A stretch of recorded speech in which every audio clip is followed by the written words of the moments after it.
আসসালামু আলাইকুম। আজকে আমরা চলে আসলাম রমনা পার্কে। এখানে অনেক ভাই বসে আছে। আমরা দেখি সবার সাথে মতামত নিয়ে দেখি কি কারণে বসে আছে। আমরা কয়েকটা ভাইয়ের সাথে কথা বলছি। সামনে একটা ভাই আছে, আমরা দেখি ভাইয়ের সাথে কথা বলে দেখি। ভাই আসসালামু আলাইকুম। ওয়ালাইকুম ভাই। ভাই আমরা একটু আপনার সাথে কথা বলতে চাচ্ছিলাম, যদি আপনি অনুমতি থাকে ক্যামেরাম্যান আপনার ভিডিও করবে, কোনো সমস্যা আছে ভাই? আচ্ছা, না সমস্যা নেই। এখানে বিষয়টা হচ্ছে কি, এক একজন দেখলাম যে বসা আছে, বিভিন্ন মানুষ বিভিন্ন আপনি এখানে দেখেছি একা বসে আছেন। আসলে বিষয়টা মানে কিভাবে, মানে আমি বিষয়টা আসলে একা বসে আছি। সবসময় যে সবাইকে নিয়ে বসে থাকতে হবে বা সবসময় সবাইকে নিয়ে থাকতে হবে এরকম না। আমি আসলাম আসলে এই পাশে একটু কাজে, আইবিতে আসলাম। তো তারপর আমার কাছে মনে হলো যে না, এখানে ঢাকা শহর, কংক্রিট, যানজট। তো এটা তো রমনা পার্ক, মোটামুটি সবুজায়ন আছে। তো ভাবলাম যে একটু গরমে বসাই যায় একা আচ্ছা একা। ভাই, আপনার কথা মানলাম, কিন্তু ভাই আপনি আসলে সবচেয়ে বিষয় হচ্ছে, মজার বিষয়টা এই যে যে আপনি একা বসে আছেন এখানে, মানে জনবহুল কম বা অক্সিজেন পাচ্ছেন না, বসে আছেন, কিন্তু ভাই আপনার হাতে একটা ফুলের মালা আমরা দেখতে পাচ্ছি, লক্ষ্য করছি। এটা আসলে আপনি মানে কি কারণে ভাই, মানে হ্যাঁ, আসলে মানে আপনার কাছে মানে সবাই তো দেখলাম যে এক একজন, মানে এখানে মূলত দেখা যাচ্ছে কি অনেকে আছে যে দুই দুজন করে কাপড় আসছে, কিন্তু আপনি একা বসছেন, আবার হাতে আপনার একটা ফুলের মালা আছে। আসলে এই বিষয়টা কিভাবে আপনি না মানে আমাদের ব্যাখ্যা দিবেন? আসলে ফুল তো সুন্দর জিনিস। ফুলকে কে না ভালোবাসে? ফুলকে তো সবাই ভালোবাসে। তো আমার কাছে মনে হচ্ছে যে ফুলের সুবাসটা নেওয়া উচিত। তো এখানে দেখা হইলো, তো একটা জাস্ট ফুল নিলাম, কাউকে দেওয়ার জন্য না বা কাউকে অ্যাপ্রোচ করার জন্য না, এরকম কিছু না। মানে আপনি বলতে চাচ্ছেন যে ফুল আসলে সবসময় ফুল সবাইকে দেওয়ার জন্য না, মানে না, না, না। মাঝে মাঝে নিজের জন্য হ্যাঁ, ফুল নিজের তোলা জন্য। হয়। হ্যাঁ, হ্যাঁ, ইয়েস, ইয়েস, রাইট। ও আচ্ছা আচ্ছা। তা আমার বিষয়টা ভালো লাগছে। এখন মানে এখানে কি উদ্দেশ্য করে বসা ভাই আপনার? আমার কাছে হ্যাঁ, আসলে বসার উদ্দেশ্য হচ্ছে আপনার হচ্ছে বলতে গেলে ঘুরতেই আসা। বলতে ঘুরতে আসা বলতে আমি আপনাকে আগেই বলেছি যে এই যে ঢাকা শহরে যানজট, এই যে কংক্রিট, উচ্চ দালান। তো আমরা তো এখন আপনারা জানেন যে এখন তীব্র তাপদাহ চলতেছে আমাদের দেশে। তো আমি ওইদিকে কাজে আসছিলাম। তো তারপর দেখলাম যে এখানে গাছপালা, তারপর সবুজায়ন। তো এখানে তো বসাই যায়। মানুষ তো এখানে ঘুরতে আসে, বসতে আসে, বা সকালে দেখবেন যে জগিং এ আসে। ক্যামেরাম্যান ভাই, এই রমনা পার্ক নিয়ে বিভিন্ন সময় বিভিন্ন কথা আছে, বিভিন্ন আছে যে এখানে দেখা যায় যে অনেকে বলে যে এখানে রমনা মানে মানে কাপলদের সরাসরি। এখন হ্যাঁ, এখন আপনি এখানে আসছেন, বইছেন, ফুলের মালা নিয়ে বসে আছেন। এখন এই যে যে আপনি কতক্ষণ ঘুরলেন, দেখলেন এখানে যে কাপড় গুলো আছে, এটা দেখে আপনার কি মনে হলো ভাই? না, আসলে ভালোবাসা সুন্দর। সব ভালোবাসা সবসময় সবসময় থাকতে হবে বা পেতে হবে এরকম না। দূর থেকেও ভালোবাসা যায়। আবার অ্যাকচুয়ালি আসলে ভালোবাসার সংজ্ঞাটা এক একজনের কাছে এক এক রকম। কারণ আমি আপনার কাছে ভালোবাসার সংজ্ঞাটা কেমন? আমার কাছে ভালোবাসার সংজ্ঞা হচ্ছে না পাওয়া। ভালোবাসার সংজ্ঞা হচ্ছে না পাওয়া। হ্যাঁ। আসলে ভাই আপনার নামটাই জানা হলো না ভাই, আপনার নাম? আমার নাম হচ্ছে মাহমুদ হাসান। মাহমুদুল হাসান ভাই। মাহমুদুল হাসান ভাই, ভালোবাসার সংজ্ঞাটা হচ্ছে না পাওয়া। এই না পাওয়া, আপনার এই কথাটার ভিতরে কেমন একটা আবেগ জড়িত আছে ভাই। মানে যদি কিছু মনে না করেন ভাই, এই কথাটা একটু আমাদের খোলা খোলা না, বলে- আবেগ তো অবশ্যই ভালোবাসার নাম। ভালোবাসার অপর নাম আবেগ। আমরা যাকে সবসময় ভালোবাসি তাকে সবসময় নাও পেতে পারি। তো আবেগ সবসময় আমাদের ভালোবাসা নিয়েই কাজ করে। কারো ভালোবাসা মা বাবা ভাই বোনের প্রতি, কারো প্রেমিকের প্রতি, কারো ছোট ভাই বড় ভাইয়ের প্রতি। তো ভালোবাসা তো এক একজনের কাছে এক এক রকমই।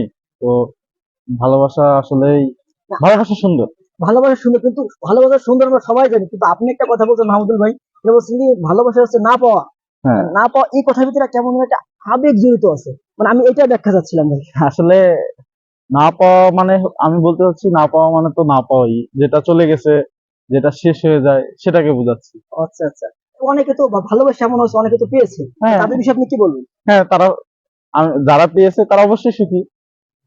আর যারা পায়নি তারা কি মানে অসুখী বলতে চাচ্ছেন? তারা সাময়িক অসুখী হলেও পরবর্তীতে আসলে আল্লাহ তাআলার একটা ইয়ে আছে। আপনি আপনার জন্য যেটাই ভালো, আমরা যেহেতু মুসলমান, আপনি মনে হয় মুসলমান, হ্যাঁ, আপনার yes। যেহেতু মুসলমান ধর্মের অনুসারী, তা আল্লাহ তাআলা যেটা দেন অবশ্যই সেটা মানে মানুষের ভালোর জন্যই দেন। বা আল্লাহ তাআলার পরিকল্পনা হচ্ছে সুদূর প্রসারী, সুন্দর।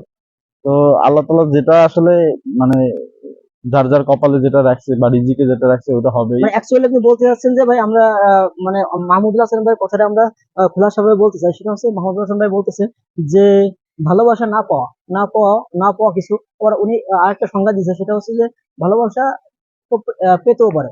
তো কিন্তু এখন ভাইয়ের কথাবার্তা আমরা পর্যবেক্ষণ করে দেখলাম যেটা হচ্ছে কি, মানে যে পাইছে সে সুখী, আর যে পায়নি সে না সুখী হতেও পারে। আমরা ভাইয়ের কাছে আর কিছু প্রশ্ন করবো। যে ভাই ভাই আপনার কাছে আর কিছু প্রশ্ন করতে হ্যাঁ, হবে, যদি আপনি অবশ্যই অবশ্যই। মানে মনে কিছু না করেন, আপনার সময় মূল্যবান সময় নষ্ট হ্যাঁ, করছে, অবশ্যই একা বলেন। বসে আছেন জি। এখন।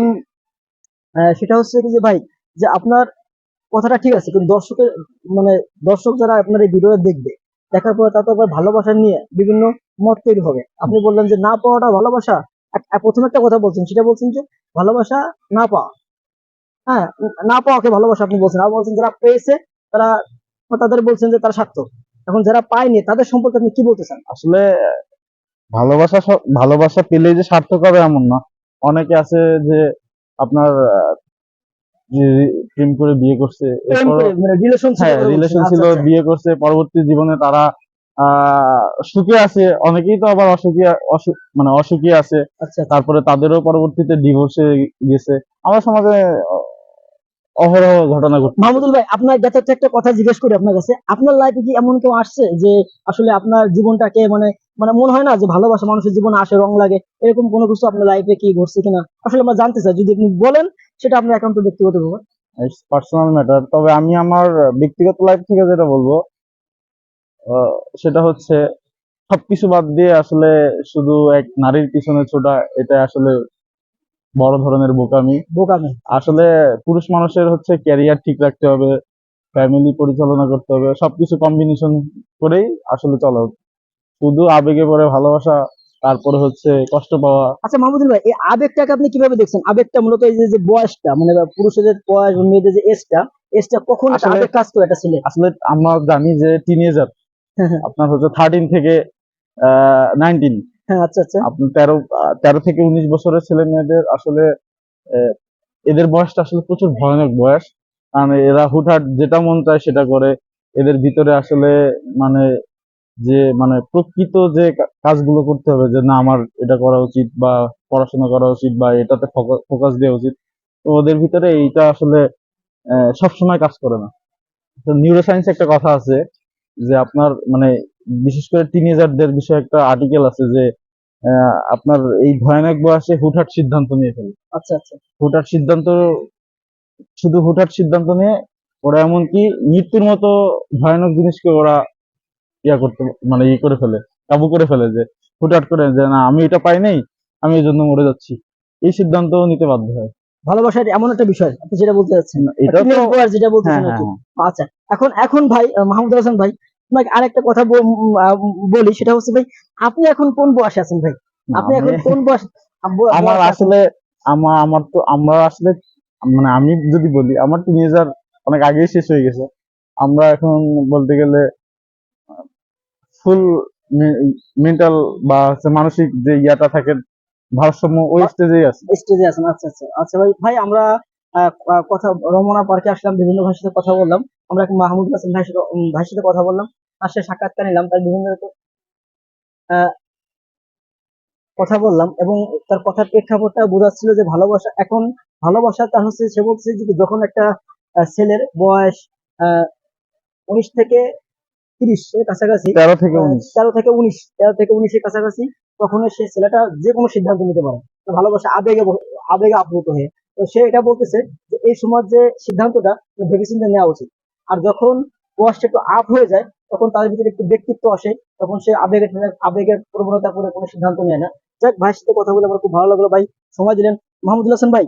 তাহলে আসলে ভাই আপনি ভালো থাকবেন, মানে জি অবশ্যই। আপনার সাথে পরিচয় কথা বলে খুব ভালো লাগলো। আল্লাহ হাফিজ ভাই। আল্লাহ হাফেজ। আজকে দর্শক শ্রোতা, আজকে এই পর্যন্ত শেষ। আমরা রমনা আসলাম, আমরা কয়েক ভাষায় সাক্ষাৎ নিলাম, তার সাথে আমরা আরেক ভাষার সাথে কথা বললাম, কথা বলে আমরা কিছু জানতে পারলাম। নেক্সট ভিডিওতে আপনার সাথে দেখা হবে কোনো এক জায়গায়, দর্শনার্থী জায়গায়। তখন ভালো থাকবেন। আসসালামু আলাইকুম।